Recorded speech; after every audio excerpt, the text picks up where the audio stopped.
자, 이번 시간은 고정문법 3강에 대해서 한번 알아보겠습니다. 자, 고정문법 3강 중에 방점, 의문의 표기, 그 다음에 연서, 병서, 부서법에 대해서 한번 알아볼게요. 자, 방점은 글자, 음절이 글자라고 했죠. 글자 왼쪽에 찍어주는 점이다 해서는 왼쪽에 붙여주는 점이다 해서 좌가점 이렇게 쓰고요. 글자 오른쪽이 아니라 왼쪽이야. 자, 그 다음에 소리가 하나, 둘, 셋, 넷, 네 개의 소리를 표현해준다 해서 얘를 사성점 그래요. 자, 글자 왼쪽에다가 찍어주는데, 그럼 예를 들면은, 국, 이렇게 글자 왼쪽에다 찍어준다고. 점을 안 찍거나, 한 개나 두 개를 이렇게 표현해줄까, 이렇게 두 개. 글자 왼쪽에다가. 그래서, 자, 방점은 뭘 나타내는 거냐 하면은 얘는 소리의 높낮이. 자, 소리의 높낮이. 자, 한자로 쓰면 얘는 고저라고 하죠. 고저. 그러니까 얘는 소리의 강약도 아니고 강약은 세기죠. 자, 소리의 길이도 아니야. 길이는 장단이죠, 장단. 얘도 아니다고. 그러니까 자, 소리의 높낮이 고저를 표현하기 위한 거지 소리의 강약도 아니고 자, 소리의 길이인 장단도 아니라고 이렇게 해놓고 자, 소리 성자 써서 방점은 소리의 높낮인 고저를 표시해 주는데 하나, 둘, 셋, 넷. 점은 없거나 한 개나 두 개를 글자의 음절의 왼쪽에다 찍어준다고요. 그래서 여기 보면 평성은 소리가 가장 낮은 값이잖아. 이게 볼륨이라고 생각하면 돼요. 이게 결국은 뭐 리모컨 볼륨이라고 생각하면 돼. 이렇게 그때 평성은 가장 낮은 소리죠. 낮은 소리고 자, 예를 들면은 태희가 있다고 해볼게요. 했으면 우리가 볼륨이 0부터 100이 있다고 한다면 이 정도는 한 3, 4? 이 정도 있겠죠. 가장 낮은 소리, 그러니까 얘는 점을 찍으면 안 돼. 소리의 높낮이 표현하는 거니까. 그런 반면에 상성은 대야 앞쪽에 한 20이 있다 하고 뒤가 한 60이 있다고 한다면 20 정도 낮은 소리도 필요하겠죠. 이게 낮은 거. 그럼 여기 높은 소리도 필요하겠지, 이렇게. 그래서 상성은 낮다가 높아지는 소리야. 낮다가 높아지는 소리. 그러면 상성은 낮은 소리도 하나 있어야 하고 높은 소리도 있어야 하니까 얘는 점을 왼쪽에다가 두 개를 찍어준다. 이렇게. 그러면 대야 이렇게 하다 보면 길어지죠. 그래서 이 상성이 현대 아직까지 남아있어요. 이 상성은 현대. 우리가 우문에서 5강, 6강에서 소리의 길이에 대해서 배웠잖아요. 그래서는 현대 장음, 모음만 장음이냐 단음이냐 있는 거야. 그러니까 장모음으로 해당되는 부분이고, 자, 아직 현대에 남아있는 부분이 이거 상성이고요. 거성은 대야! 가장 높은 소리니까 높은 소리 하나만 있으면 되겠죠. 그래서 얘는 가장 높은 소리, 점을 왼쪽에다가 이렇게 한 개만 찍어주면 되겠죠. 이렇게 한 개만. 자, 그러면 입성은 뭐냐? 입성은 입을 초급하게 빨리 끝 닫는 거예요. 그러면 말을 빨리 하겠죠. 그래서 얘는 입술을 초급하게, 급하게 닫는 소리라고. 그러면 얘는 점을 안 찍어도 되고요. 점을 한 개만 찍어도 되고, 점을 두 개만 찍어도 된다고. 예를 들면, 대야. 이렇게 하면 평성이라고 했죠. 근데 이렇게 할 수 있잖아. 이렇게. 대야. 이렇게 하면 두 개로 찍는다고 했죠. 이게 상성이죠. 근데 대야. 이렇게 할 수도 있잖아. 대야. 이렇게 해도 되지만, 대야. 이렇게 해도 되니까. 자, 글자 왼쪽에다 찍은 점이 방점이니까 방점의 오른쪽 글자를 본다고 입성은. 그래서 얘는 방점의 이쪽에 오른쪽 글자 음절에 종성인 받침을 본다. 이렇게 받침. 요걸 보면 여기에 받침에 가다가 보고사가 이렇게 오면요, 얘는 점과 관계없이 입성이라고. 무슨 말이겠죠? 했을 때, 자, 방점은 어느 때만 사용하냐? 우리가 저번 시간에 15, 16 이렇게 하나, 15하고 16 구별하고 17부터 19까지는 같이 간다고 했죠? 그래서 여기는 15세기 사용하고 16세기 여기다가 중세라고 했죠. 중세 때만 사용하고 임진한 이후부터가 근대인데 그때부터 이제 사라진다고 이렇게. 자, 이 하나 들어볼게요. 자, 후민정 언어를 보면 나란 말싸움이 이렇게 돼 있단 말이야.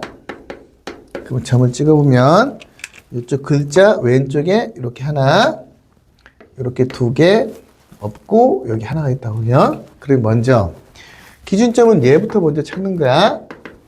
했을 때 받침을 봤더니 여기가 이렇게 있네. 그러면 얘는 어떻게 하냐?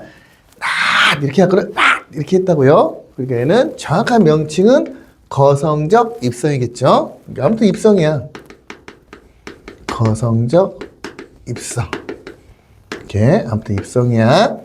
이렇게 찾고 이제 여기 받침에 이제 얘가 없으니까 이제 글자 왼쪽을 보라고. 그럼 얘는 뭐야? 평성. 그다음에 얘는 두 개가 있으니까 상성. 자, 얘는 없으니까 얘는 평성. 얘는 하나가 있으니까 거성. 이렇게 된다고요. 자, 다시 한번 볼게요. 자, 현대는 방점이 없죠. 자, 현대의 방점과 비슷한 게 뭐냐면 현대 같은 경우는 소리의 길이를 5항과 6항에서 배웠죠. 이 타오다는 말할 때는 짧잖아. 그런데 사람이 하는 말 할 때는 이때는 오른쪽에다 이렇게 표시를 하죠. 그러니까 여기에 해당되는 게 지금 그 당시에 상성인데 현대에 남아있는 게 이건데 방점은 소리의 길이만 표현한 게 아니라 소리의 높낮이라고 해요. 높낮이. 그러니까 얘는 길이가 아니라 강약도 아니고 높낮인 고절을 표현하기 위한 이렇게. 그래서 자, 먼저 방점에 대해서 설명했고, 자, 15, 16만 사용하고 임진한 이후에 근대 때는 사라진다. 요거 체크해놓고요. 자, 이번엔 이제 의문의 표기 한번 잠깐 볼게요. 자, 의문의 표기. 자, 얘 명칭은 순경음 비읍이고, 자, 얘는 여린이읒, 얘는 반침, 얘는 옛니응, 얘는 아래야. 자, 우선은 요때는 시기가 똑같아요. 세조 때. 자, 그러니까 이건 갖다가 이렇게 묶고. 그러면 이제 우리가 이제 두 개씩 한번 나눠볼게. 그러면 이렇게 되겠죠.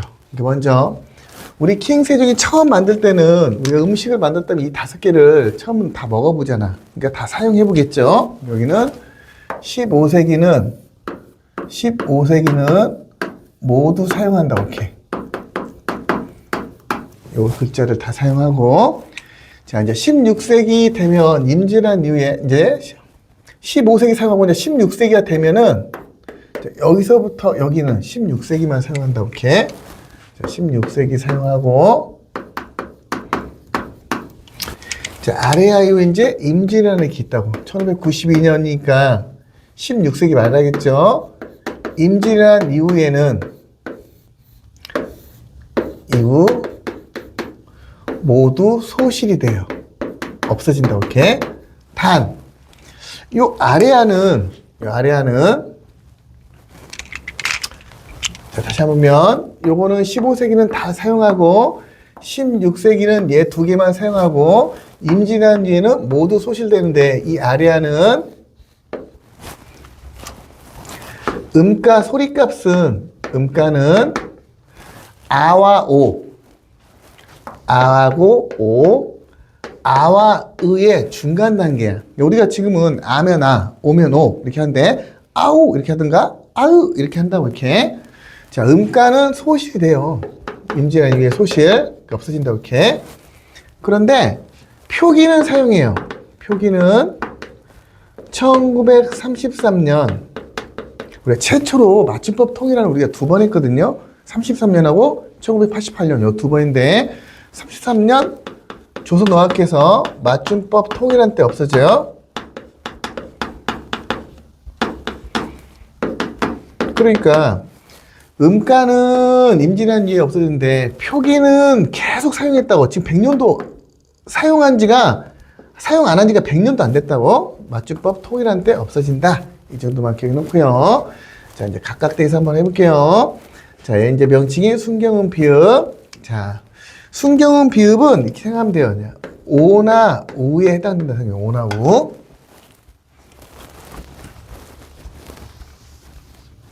자, 오나 우. 자, 그러면 그 당시는 어떻게 했냐? 요 명사 부분은 우가 있잖아요. 그러면 이렇게 여기다가 순경음 비읍을 이렇게 주면 돼. 우에다가. 그런데 이게 초성 자음, 이것도 자음이야. 그럼 자음만 갖고 음절을 못 만드니까 앞에가 음성모음이죠. 어니까. 그럼 대표면 이렇게 줘서 섭을 이렇게 됐다고. 자, 순경음 비읍, 이제 용언에서는 순경음 비읍이 이제 다음에 이제 우리가 현대국어에서 비읍 불규칙 활용을 배울 건데, 비읍 불규칙 활용. 불규칙 활용이라는 건 뭐냐면요. 활용할 때 모음으로 시작하는 어미 앞에서 뭔가가 없어지거나 변해요. 자, 예를 들면은 더워가 이렇게 있잖아. 원래 기본형이 덥다겠지. 덥다. 덥다. 덥고 그 다음에 더워. 모음으로 시작하는 어미 앞에서 비읍이 오나 우로 바뀐 거야. 원래는 음성이니까 이렇게 되겠죠. 이렇게 했는데 모음으로 시작하는 어미 앞에서 요 비읍이 오나 우로 이렇게 바뀐다고 이렇게. 그래서 더워가 된 거죠. 자, 그러면 중세 때 덥다는, 현대의 덥다는, 중세 때는 어떻게 됐냐면, 중세 때는 이렇게 표현하고 있어요. 중세 때는, 원래는 이렇게, 원형은 이렇게 됐고, 자, 이렇게 자음의 초성을 가진 어미가 오면요, 현대하고 똑같아요. 덥고, 덥지, 똑같이 표시를 하는데, 모음으로 시작하는 어미가 오면, 우리 현대는 이렇게 더워, 이렇게 하잖아요. 그러면, 오나 우에다가 순경음 비읍을 두면 되니까 더버 이렇게.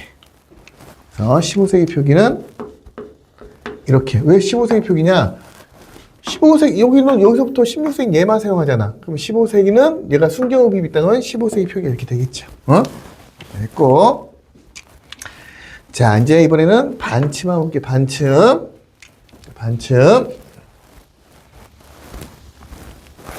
자, 반침에서는 얘는 시옷에 해당되는 부분에다가, 자, 여기 한번 해볼게요. 그럼 그 당시는 어떻게 표현했냐? 자,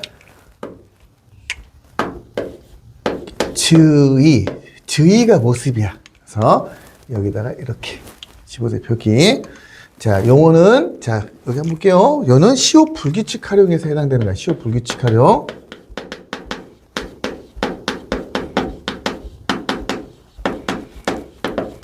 예를 들면 선을 긋다가 있다 할게. 긋다, 긋고, 긋지. 근데 모음으로 시작한 어미 앞에면 시옷이 탈락되잖아. 그러니까 그 당시 15세기 원형은 어떻게 됐냐면 이렇게 표현했어요. 그 당시는 이렇게 됐다. 원형은. 그럴 때 자, 모음으로 자음 초성을 갖고 있는 어미가 오면 이렇게 있다고. 그냥 그대로 똑같이 써요. 지금 15세기도. 그런데 모음으로 시작하는 어미가 오면은 그 당시는 그대로 연철을 해주니까 이렇게 된다고 이렇게. 그래서 15세기 표기는 그죠? 이렇게. 자, 이렇게 했고요. 이제 불규칙 활용은 이제 현대 문법에서 배우는 걸로 하고. 자, 얘 명칭은 옛니응이라고 했죠. 옛니응. 자, 이제 여기 한번 볼게요. 옛니응은 종성이 받침자음이야. 소리값이 있으면 그럼 의문이라는 거야. 그러면 이렇게 옛니응을 썼어요. 이렇게 옛니응. 한자에서 소리값이 없으면 이응이 쓰는 거고. 그럼 예를 들면 세종하면 얘는 소리값이 있잖아. 그러니까 15세기 표기를 하면 이렇게 있다고 이렇게. 그래서 예를 들면 이게 세상세자에다가 임금종자 할 때 소리값이 있으니까 옛령. 근데 만약에 이게 도울조자야. 그러면 얘가 세조거든. 그러면 얘는 소리값이 없잖아. 그러면 15세기 표기는 한자어에서 이렇게 소리값이 없을 때는 이응을 써요. 이렇게 이응. 그러니까 얘 소리값이 없을 때는 없잖아. 이렇게 이응을 쓰는 거고, 소리값이 있을 때는 옛령을 쓰는 거고. 자, 여기까지 했고, 자, 이번에 이제 아래 한번 볼게요. 요 아래아는 조금 시험에 많이 나오니까 좀 잘 키놓고, 아래 아야 하가 아니라.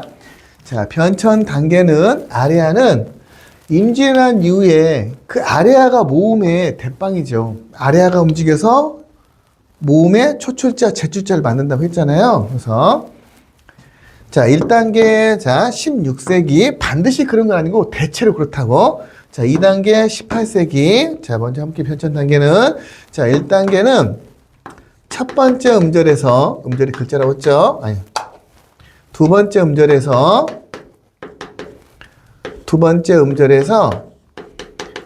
아래아가 다시 얘기하면 아래아는 아나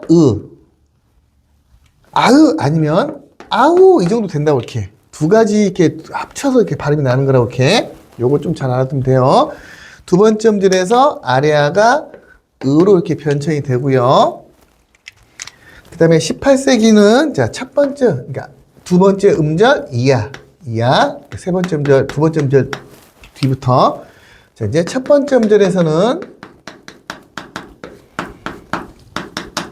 이제 아래아가 이렇게 아로 바뀌어요. 이렇게 아로. 자, 그럼 여기다 한번 써볼게요. 자, 아래아는 예를 들면 15세기 표기가 이렇게 있다고 해볼게요. 선생님, 이게 15세기 표인지 어떻게 알아요? 반쯤은 15세기만 사용하자. 여기서부터가 16이니까, 여기 15는 전체를 다 사용하지만 16은 옛니은과 아래아만 사용하니까 반쯤 있는 거 보니까 15세기겠죠? 자, 그러면 16세기는 어떻게 하냐 하면은 반쯤 없어지고 두 번째 음절부터 바뀐다고. 이게 아래아야. 아래아. 이렇게 되겠죠. 이렇게 으로 바뀌고. 자, 이제 18세기 가면은 자, 요거는 이제 아래아가 아로 바뀌니까 지금의 가을이 된 거죠. 자, 그럼 얘는 어떻게 됐나 한번 연습 한번 해볼게요. 그럼 요거는 어떻게 되냐? 두 번째 음절에서 으로 바뀌고 반침 없어져야겠죠? 자, 첫 번째 음절에서 아로 바뀌니까 지금의 마음이 된 거라고 이렇게 뭐 반드시 그런 건 아니고 대체로 그렇다고요. 자, 무슨 말 알겠죠? 자, 어떻게 되는지 자, 여기까지 했고요. 자, 여기 이제 아래아까지 했어. 저 아래아는 좀 중요하다고요. 변천 단계는 1단계가 16세기 두 번째 음절이라고 첫 번째가 아니라 자, 그 다음에 두 번째 2단계는 18세기에서 첫 번째 음절에서 아로 바뀌고 자, 두 번째 음절에서 1단계에서는 으로 바뀐 거다 이렇게. 자, 이번에는 자, 연서법 한번 대해서 연서법, 병서법, 부서법 한번 볼게요. 자, 연이라는 게 뭐냐 하면 우선은 우리가 조음의 방법에 따라 자음이 나왔다 했죠. 아설, 순, 지우, 건널목, 순이. 아설, 순, 건널목, 미음이겠죠. 비음. 그래서 얘는 순음에다가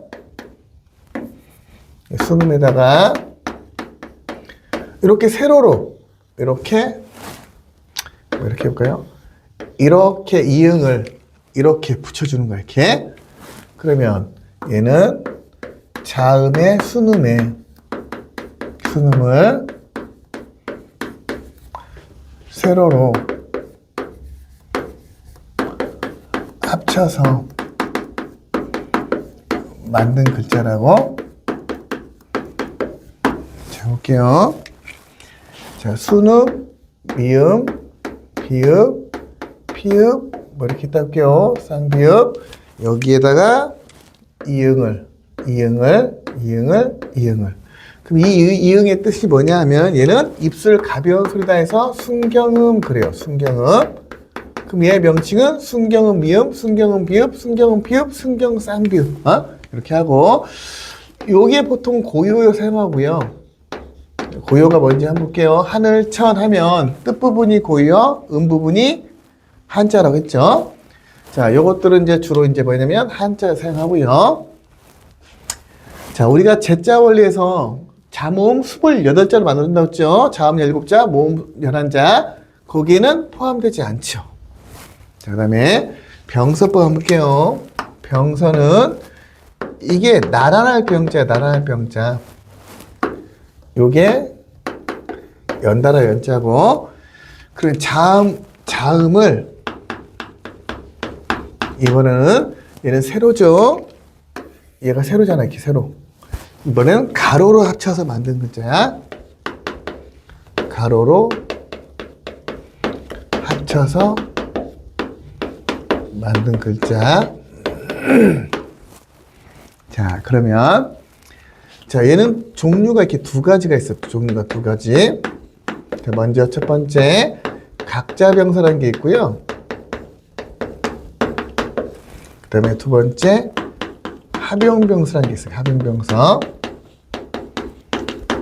이제 각자는 혼자잖아. 그러니까 각자인 혼자를 나란히, 각자인 혼자를 나란히, 각자인 혼자를 나란히, 뭐 이렇게 되겠죠. 이렇게 뭐 그 당시 뭐 이런 것도 있었고요. 뭐 이런 것도 있었어요. 기타 등등. 자, 지금의 된소리에 해당되죠. 지금은 기역, 디귿, 비읍, 쌍시옷, 쌍지읒 이게 5개가 있죠. 합용병사는 서로 다른 자음을 합쳐서 만든 글자야. 그럼 서로 다른 자음 한번 볼게요. 이런 게 있겠죠. 뭐 예를 들면 이런 게 있었고요. 그 다음 뭐 이런 것도 있고요. 하모니는 뭐 이런 것도 있었어요. 이렇게 이런 거. 그럼 이게 뭐냐? 기역계 합용병서. 앞쪽이 기역. 비읍계 합용병서. 얘가 시옷계 합용병서. 그러니까 같은 글자를 나란히 쓰는 게 각자병서 하고요. 합용병서는 서로 다른 자음을 자 가로로 합쳐서 만든 글자라고. 자, 가장 중요한 건 뭐냐? 참고. 여기 이제 우리 모의고사 수능에 많이 나오죠. 일단 좀 중요 표시 2개 해놓고. 자, 어두자음군에 대해서 한번 할게요. 어두자음군. 자, 정의를 그대로 보면 어두. 음절의 첫머리. 그게 초성이겠죠. 음절이 글자야. 음절의 첫소리. 첫머리겠죠. 이게 초성이겠지. 초성이 음절의 첫소리, 초성 부분이, 초성이 서로 다른 자음을, 서로 다른 자음을, 자음을 이룬 글자라고. 그럼 이게 무슨 말이냐? 결론은 이겠죠. 그래서 전제 조건은 초성의 위치겠지. 첫 자음의 위치에 플러스 이게 합용병서가 된다고. 이렇게 합용병서. 이 말하고 똑같은 말이죠. 이렇게. 그래서 음절의 첫 소리인 초성 부분에 서로 다른 자음을 이룬 글자. 그게 합용병서겠죠. 서로 다른 자음은 합용병서니까. 자, 조금 이제 이해해야 할 부분이 어떤 거냐. 자, 여기 한번 잠깐 볼게요. 요게 합용병서야.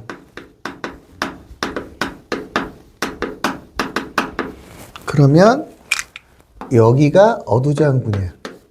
여기가. 그러면 이 그래프를 보면 어두자음군은 합용병서겠죠. 그런다고 해서 합용병서가 반드시 어두자음일 수 있지만 아닌 경우도 있잖아. 그러면 이 합용병서는 초성에도 위치할 수 있죠. 초성에 서로 다른 자음, 그럼 어두자음 되겠죠. 자, 종성인 받침에도 서로 다른 자음이 올 수 있겠죠. 이건 합용병서는. 그러면 어두자음은 초성의 위치만 서로 다른 자음이 와야지 종성에서 위치는 올 수가 없잖아. 따라서 현대에서는 우리가 받침할 때 예를 들면 현대는 우리가 이렇게 하면 닭 하면은 서로 다른 자음이 이렇게 왔잖아요. 받침에서 왔잖아. 그러니까 현대에서는 합용병서는 사용하죠. 합용병서는 초성이든 종성이든 오면 되니까 자, 합용병서는 사용하죠. 현대도. 그렇지만 현대에 이럴 수는 없잖아. 뭐 이런 말은 올 수 없잖아. 어? 그러니까 현대 이렇게 올 수가 없잖아. 이런 거는. 어? 그러니까 자, 어두장구는 현대에서는 사용하지 않죠. 요 관계를 잘 기억놓고 자, 다시 한번 볼게요. 자, 연서법은 자음, 순음을 아설, 순추, 미음결이죠. 자, 세로로 합쳐서 어떤 걸? 이응을 세로로 합쳐서 만든 글자. 순경음, 입술 가벼움, 가벼울 경자야. 가벼운 소리다 이런 뜻이에요. 자, 병서는 자음을 이번에는 가로로 합쳐서 만든 글자라고요. 종류는 두 가지가 있는데 각자 병서 각자는 혼자니까 이거를 나란히 써주면 된다. 똑같은 걸로 이렇게 지금의 된소리와 똑같죠. 자, 근데 합용병서는 서로 다른 자음을 합쳐서 만들었다. 얘는 기역기 합용병서, 얘는 비역기 합용병서, 얘는 시역기 합용병서. 자, 그 다음에 가장 중요한 게 어두장군이죠. 음절의 첫 소리, 초성 위치에 서로 다른 자음을 이룬 글자라고요. 자, 합용병서는 초성에 서로 다른 자음, 자, 종성에 서로 다른 자음이 올 수 있지만 어두장군은 초성에서만 서로 다른 자음이 올 때 된 거라고. 현대는 합용병서를 사용하는데 어두장군은 사용하지 않는다 했네요. 그리고 자, 여기 이제 했고 자, 이게 조금 지우고 그러면은 어두장군은 어떻게 발음하나 볼게요. 장군은 예를 들면은 중세 때 이런 게 있다고 할게. 그럼 현대 때는 어떻게 표현했냐? 현대 뜻이 그 당시 중세 때는 이렇게 표현했다고 할게. 그렇게 생각하지 말고 자, 앞에 있는 거를 얘를 없애고 뒤에 있는 거를 나란히 써주면 된다고. 그럼 현대로 뭘로 바뀌어요? 된소리로 바뀌었네. 어두장군은 현대 된소리로 변화됐겠죠. 이렇게. 자, 발음은 어떻게 하면 이 비읍하고 디귿하고 각각 다른 자음이잖아. 그러니까 얘는 다 각각 발음해야 돼. 붙듯 이렇게 붙듯 각각 발음해야 한다. 이렇게.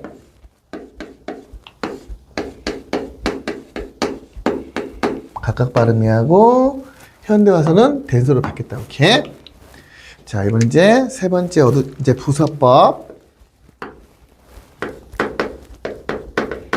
자, 부서법은 음절을 만드는 거야. 음절이 글자라고 했죠. 자, 음절을 만드는 방법이라고.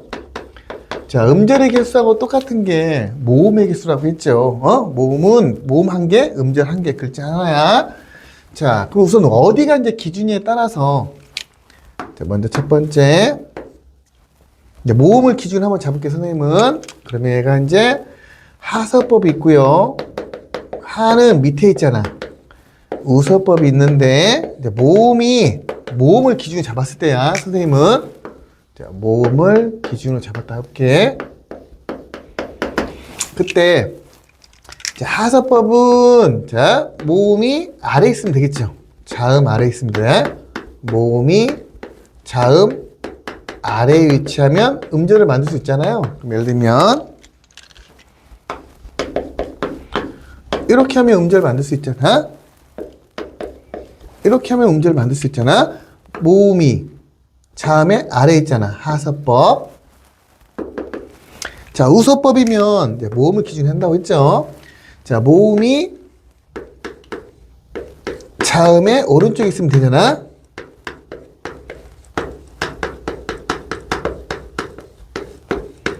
자, 예를 들면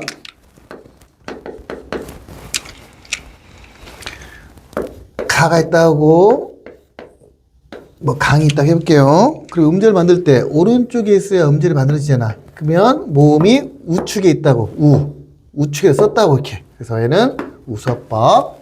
자, 음절을 만드는 거야. 다시 한번 복수 한번 해볼게요. 자, 여기는 이제 방점을 했고, 자, 의문의 표기는 순경음 비읍 아래야, 아니 여린이읍 반쯤 옛령 아래야. 요거는 지금 뭐 해야 돼? 자모음 28자를 만들었다며. 그러면 순경음 비읍은 자모음 28자에 포함되지 않죠. 근데 얘는 자모음 28자에 포함되죠. 얘도 이체자로 포함되죠. 얘도 이체자 포함되고 얘는 모음으로 되죠. 그러니까 순경음 비음만 자모음 28자에 포함되지 않죠. 자, 얘들은 다 뭐 현대는 사용하지 않은 의문이지. 현대는 사용하지 않은 의문이고 이것도 잘 기억해놓고 자, 여기 순경음 비읍 반침 특히 이 아래야 변천 단계는 1단계가 16세기에서 두 번째 음절이 가장 중요하다. 두 번째 음절 이하에서 으로 바뀐다. 이렇게 반드시 그런 건 아니고 대체로 건다고 했죠. 2단계는 18세기에서 첫 번째 음절에서 이제 아로 이렇게 바뀐다고 해서 자, 그 다음에 이제 연서법은 세로로 자, 순음에다가 이응을 붙여서 이렇게 세로로 만든 글자야. 28자는 포함되지 않죠. 자, 어두장군 우선 병서법은 각자병서가 있고 합병병서가 있는데 특히 이 합병병서 자, 어두장군은 자, 초성에 이게 말의 첫머리에서 초성이 위치해서 서로 다른 자음인 합병병서가 오면 어두장군인데 자, 어두장군은 현대에 뭘로 바뀐다고요? 된소리로 바뀐다고. 그러니까 앞에 있는 거 없애고 앞에 있는 거 없애고 뒤에 있는 거 나란히 쓰니까 이렇게 된소리로 바뀌잖아요. 이렇게. 자, 발음은 어떻게 한다고? 붙듯 이렇게 해서 각각 다 발음해줘야 한다고. 이렇게. 부서법은 음절을 만드는 방법이고 자, 모음을 기준히 준다면 모음은 밑에 있으면 음절 하나 만들죠. 글자 한자를. 그래서 얘를 하서법.